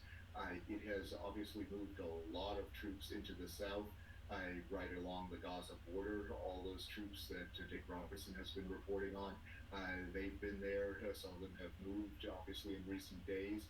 So there's probably some kind of redeployment going on right now as the Israelis try to get the right force mix that they need in order to go and prosecute whatever mission they're going to be undertaking in the next 24 to 48 or 72 hours. As far as the north is concerned, the key thing there to think about is Hezbollah, the Party of God as it's known, the Iranian-backed group that is in southern Lebanon, 130,000 or so rockets to its name, reportedly. That group has a potent military force that Israel has tangled with multiple times over the last few decades. And that group can really upend things for the Israelis in the north, and it could potentially cause a lot of problems for the Israelis as they try to take care of their mission in the south, which is, of course, opposite Hamas. But with Hezbollah, the key thing, Dana, is the fact that Iran is behind Hezbollah, and if Hezbollah gets involved, then the Iranians are very likely to get involved one way or the other. Maybe directly, maybe indirectly, but they'll be involved. Yeah, and as you well know, the Iranian regime is not only a backer of Hezbollah, but also of the Hamas terrorists who are currently still in charge in Gaza, the ones who perpetrated the deadly attack more than 2 weeks ago. You heard Alex Marquardt talking about U.S. resources, additional resources moving to the region. Based on your experience, how much of a deterrent do you think that the mere presence of more U.S. Military troops and so forth in the region will be for Hezbollah? And even for Iran, which backs Hezbollah? Right. It depends on exactly what the force posture is. I think the fact that there are 2 U.S. aircraft carrier battle groups, one with the USS Ford, the other one with the USS Eisenhower, those 2 groups do send a significant message, and that is probably the principal power projection arm of the United States in this conflict, because it's something new that's been added to the dynamic of the force postures of the various nations that have bases in and around the Middle East. The other thing, of course, is the aerial component, to the fact that we've got several more fighter aircraft going in over the last few weeks, F-15s, F-16s, A-10s, being redeployed into the Middle Eastern region. So that means that the combat power that is at our disposal has gone up considerably, and it should be a deterrent to anyone who's been at the receiving end of U.S. military power. The other part, of course, Dana, is the air defense component, the fact that we've got the Patriots coming in, but also the high altitude capability known as THAAD that is actually being deployed to various locations throughout the Middle East. So that gives protection to U.S. forces as well as to Israel, and that is a key component and could limit the responses from Iran and Hezbollah. Yeah, in the sea and in the air. Thank you so much. Always great to get your perspective, Colonel Cedric Leighton. Thank you. And coming up, we're going to talk about what's going on here in the United States on Capitol Hill, maybe what's not going on. Jim Jordan is out. Who is going to be in? 9 candidates are now vying for that gavel, which has been ungettable for more than 20 days. We're live from Capitol Hill next. The new CNN Prime Time is where the truth shines, taking you to the heart of the story. We start with breaking news for you this evening. We are just about 3 miles from the Gaza border. And breaking through the noise. Interesting conversation about where we are in America right now. The day's biggest stories. What we have been seeing in Israel is unprecedented. The night's most essential reporting. It's not about what I believe, it's about whether there is evidence. This is the new CNN Prime Time, weeknights starting at 7 on CNN. When you have auto glass damage, trust Safelite. My customer really relies on his car's advanced safety system. You right? Slow down. So when he got a cracked windshield, he turned to Safelite. We're the experts at replacing glass and recalibrating your vehicle's camera so automatic emergency braking and lane departure warning work properly to get you back on the road safely. And that means a lot. Schedule now. Safelite Repair, Safelite Replace. Now, ADT professionally installs Google Nest products. Cool. You're all set. So your home is safe and smart. We're gonna miss you. You can check in on your home, Our Miss System, we should go. manage your system from virtually anywhere, and get intelligent alerts like when a package has arrived. When the most trusted name in home security adds the intelligence of Google, you have a home with no worries. Brought to you by ADT. We've got questions about Medicare plans. Well, we've got a lot of answers. How can I help? Well, for starters, do you have a Medicare plan I can actually afford? How about a plan with a $0 monthly premium? Well, that's a great start. What other benefits can we get? Things like dental, vision, and hearing. But let me help you pick the plan that's right for you. Ooh. Don't wait. Call 1-888-65-ATNA to get answers to your questions and pick a plan that's right for you. And let's make healthier happen together. When you have chronic kidney disease, there are places you'd like to be. Like here. And here. Not so much here. Farxiga reduces the risk of kidney failure, which can lead to dialysis. Farxiga can cause serious side effects, including ketoacidosis that may be fatal, dehydration, urinary tract or genital yeast infections, and low blood sugar. A rare, life-threatening bacterial infection in the skin of the perineum could occur. Stop taking Farxiga and call your doctor right away if you have symptoms of this infection, an allergic reaction, or ketoacidosis. When you have chronic kidney disease, it's time to ask your doctor for Farxiga, because there are places you want to be. If you can't afford your medication, AstraZeneca may be able to help. If you're looking for a Medicare supplement insurance plan that's smart now I'm 65. and really smart later, I'm 70-ish. consider an AARP Medicare supplement insurance plan from United Healthcare. With this type of plan, you'll know up front about how much your care costs, which makes planning your financial future easier. So call United Healthcare today to learn more about the only plans of their kind with the AARP name, and set yourself and your future self up with an AARP Medicare supplement plan from United Healthcare. Do you spend hours maintaining your gutters? Save that time with LeafGuard's maintenance-free system. Call 1-833-2-GUTTERS. Mesh filters sit on top of your gutters, building up debris and eventually clogging. Then they need to be cleaned too. Honestly, your home should have been built with LeafGuard gutters. LeafGuard's wraparound hood deflects debris and keeps water away from your home. The one-piece seamless system is strong, 20% thicker than average, and built to last. Plus, LeafGuard is guaranteed to never clog for as long as you own your home. Right now, get a complete LeafGuard system for only $99 down, $99 a month, and $99 installation. You'll also receive a $100 Visa gift card with a free gutter inspection and in-home estimate. Damage from clogged gutters can cost you thousands. Never worry about clogged gutters again. Don't wait, you've still got time. Call 1-833-2-GUTTERS today. That's 1-833-2-GUTTERS. I'm Melanie Zanona in Washington, and this is CNN. 20 days after the GOP ousted Speaker McCarthy, and the effort to elect his successor is back to square one. 9 different Republicans are set to pitch their colleagues on their push to be Speaker. That's going to happen tonight as the House remains totally paralyzed. CNN's Manu Raju is live on Capitol Hill with a breakdown of the new race for the top job. Obviously, the question, which has been the question for 20 days, is who can get the 217, 216, depending on how many people are there, in order to actually become Speaker.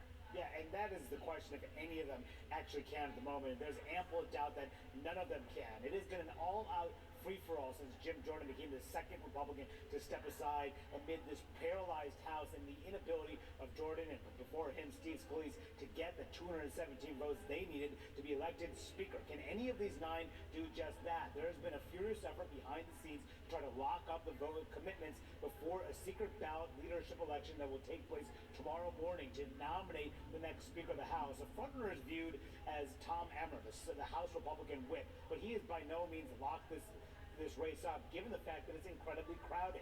I talked to one of them just earlier today, Congressman Dan Muser, is a Republican from Pennsylvania. His task, he says, is try to unify this badly divided Republican conference.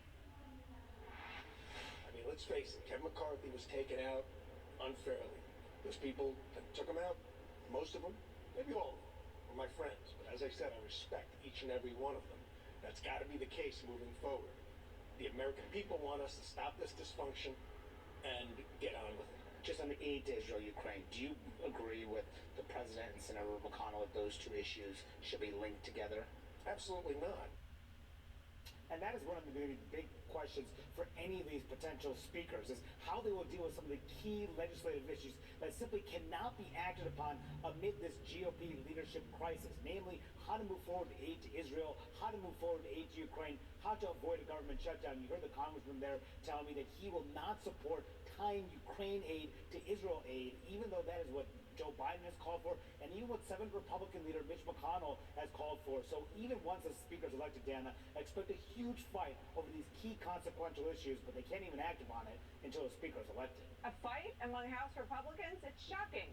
Totally shocking. Manu, thank you so much. Appreciate that. Here with me in the studio to share their reporting, CNN's Jeff Zeleny, Leanne Caldwell of The Washington Post, and CNN's Daniel Strauss. Leanne, seen you out there. You've been walking the halls, working the members along with Manu.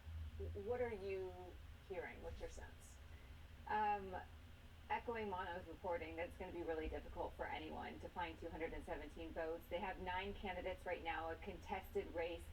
Divisions are running deep, feelings are hurt, revenge sometimes is top of mind, and so it's going to be extremely problematic and difficult. They're going to try. Tom Emmer is the front runner, but Trump's team is working to make sure that he is not elected. I just confirmed a few minutes ago that Trump, who was going to stay out of the race, has now directed his allies to try to take down Emmer. There's a long list of things. He hasn't endorsed Donald Trump. He voted to certify the election. Bing, bing, bing, bing. Yes. Okay, that's where I was going with that follow-up. Yep. Well, on that note, let's just look at, this is in many ways a personality contest, but it's also about some key issues. One is, as you said, and there's a lot on your screen, so let me just walk you through. The first 2 are Tom Emmer and Austin Scott, first 2 of 9 candidates for Speaker. They are the only ones who voted to certify the election, which is where Tom Emmer goes sideways with Donald Trump. Also Ukraine aid, they support that, and they support the debt ceiling. They supported the debt ceiling deal. So those are the first 2 who actually align with Senate Republicans and, frankly, the White House, particularly on Ukraine. I mean, it is pretty amazing when the cardinal sin is that you supported this certification of the election. But that's where we are. Look, I'm not sure that this is going to be policy-driven at all. I mean, that has not been the point here. The big question is, as we enter yet another week, is this a fever breaking? Are donors, are other sort of party elders, to the extent that there are any anymore, are they sort of weighing in and saying, guys, enough is enough? So I'm not sure that any of these 9 are different than the 3. Some have much less baggage, obviously. But the reality is that no one is going to line up perfectly. So I think it's going to take an outside force, or just someone finally coming to their senses internally. One of these 9 maybe has better relationships with some of these members. That's what we're about to find out. But it's not necessarily their exact role on all of these votes. It's going to take an outside force to say, guys, finally it's over. Yeah, I mean, look, it is. We haven't seen in many corners of the GOP right now fever breaking in any sort of sense, and this is no different. But I want to stress here that for Trump, this is about power, and this comes at a time when, on the campaign trail and in Congress, he's worried about losing control, losing his iron grip on the party. So he wants, whoever emerges from this extended speaker fight, that he wants that person to be incredibly pro-Trump, incredibly supportive of him, no matter what he does. Except his guy, Jim Jordan, lost. So his attempts at that has not gone anywhere. Leanne, I want you to listen to what Mike McCall, who's the chairman of the House Foreign Affairs Committee, said just yesterday. I have to say, and it's my 10th term in Congress, this is probably one of the most embarrassing things I've seen, because if we don't have a Speaker of the House, we can't govern. And every day goes by, we're essentially shut down as a government. Yeah, and he's not wrong. He's absolutely right. Electing a Speaker of the House is always hard work, but it's usually one of the easiest things that a party does. And we have spent 3 weeks on this exact issue, and there's no end in sight. Government funding runs out on November 17th. We have this $106 billion Ukraine-Israel package that the White House is wanting to get passed. And every single day, as McCall says, that they are focusing on this, they are not doing the work. Yeah, you got to wonder when the adults in the room, like Mike McCall, who are calling this embarrassing and have been for weeks, just kind of take over and say, okay, guys, enough.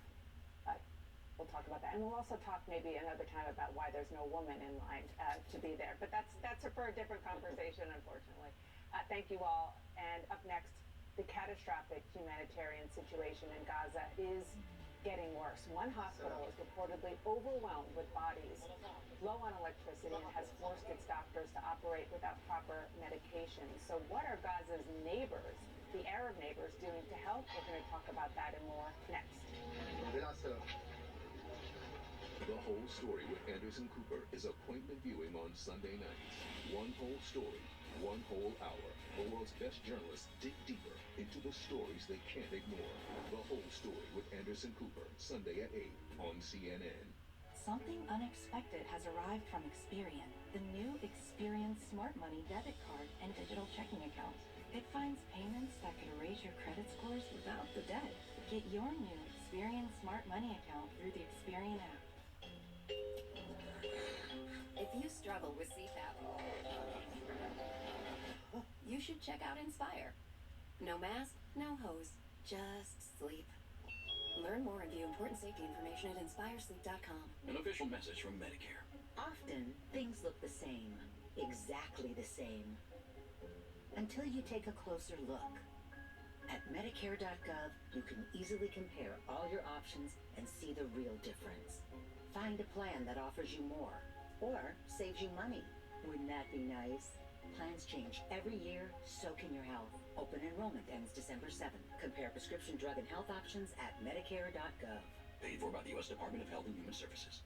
I have moderate to severe Crohn's disease. Now there's Skyrizi. Things are looking up. I've got symptom relief. Control of my Crohn's means everything to me. Control is everything to me. Feel significant symptom relief at 4 weeks with Skyrizi, including less abdominal pain and fewer bowel movements. Skyrizi is the first IL-23 inhibitor that can deliver remission and visibly improve damage of the intestinal lining. And the majority of people experience long-lasting remission at 1 year. Serious allergic reactions and an increased risk of infections or a lower ability to fight them may occur. Tell your doctor if you have an infection or symptoms, had a vaccine, or plan to. Liver problems may occur in Crohn's disease. Now's the time to ask your gastroenterologist how you can take control of your Crohn's with Skyrizi.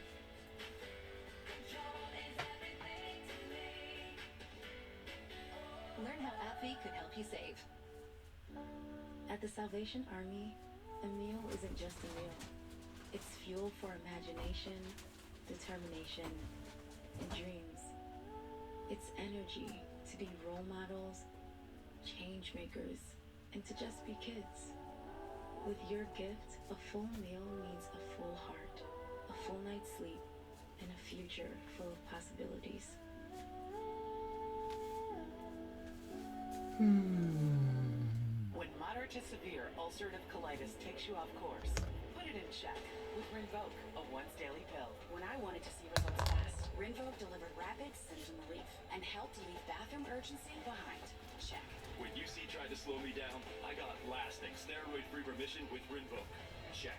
And when UC caused damage, Rinvoq came through by visibly repairing my colon lining. Check. Rapid symptom relief. Whether in the news or not, I'm going to re-emphasize the necessity President Biden made to fund Ukraine and Israel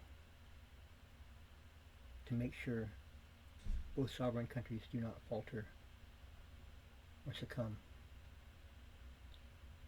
to what they're up against. I may shorten that title when I actually write it down. Okay, here we go. A song by Paul Beckman, Paul Amble song, created October 23rd, 2023. Also by the new and first leader of humankind in the free world.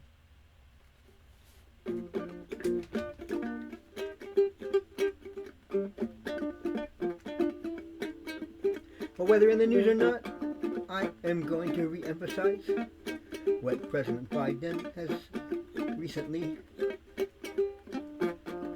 told us with his mouth and speech, shared with us in his eyes, you see, communicated with us through all his senses in his Oval Address. It's important to keep on funding Ukraine and to fund Israel, to give them what they need to fight against what they're up against, you see, and not to let them falter, no. Do not let Ukraine falter and be eaten up by Russia. Do do not let Israel, which is a small nation, be gobbled up by the Arab states around it and become no more. You hear that? Congress, Senate, House of Representatives, all you Congress people there, you heed my words in this song. I may be a nobody to you, but I'm a somebody to the divine. I stand for and stand up against and defend what is right. I stand up to bullies and enemies, that's right. Even though I don't believe in the concept of enemies. I stand up for truth, and I will fight against untruth or falsity. And I will use my comprehensive skills to support Ukraine in its fight for remaining a sovereign nation that's free, and support Israel for knowing that they have to undo what Hamas did recently in its massacre of over 1,000 people. Atrocity after atrocity. So Congress, get it together. House of Representatives, get your Speaker of the House. Just elect him or her, whoever it be, whatever it is. Get a Speaker of the House so you can pass President Biden's bills to fund Ukraine and to fund Israel. Both. How come? Because it's essential. And get off your conspiracy theory mantles and committees that don't have a basis in fact, but when compared with doing what's necessary, stick with that, for sure.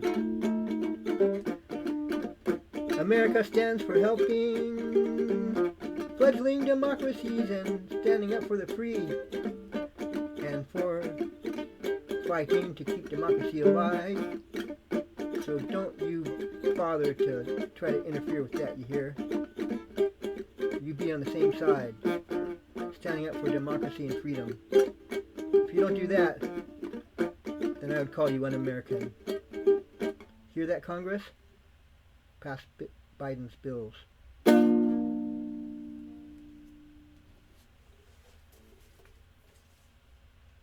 To fund Ukraine and Israel and give them what they need. For an explanation of my mainstream name, Paul Beckman, New Age name, Palu Rainbow Song, and the utterance, also the new and first leader of humankind in the free world, go to Internet Solutions and Songs 24-7 at Palu Rainbow Song bio on YouTube. Look for a playlist called Movie Song Reviews by Palu. On that, look for some videos and song videos under the category of a special note. That'll give you a full explanation of all that, plus more. Thank you very much. Jalo, Namaste, I honor the divine and all.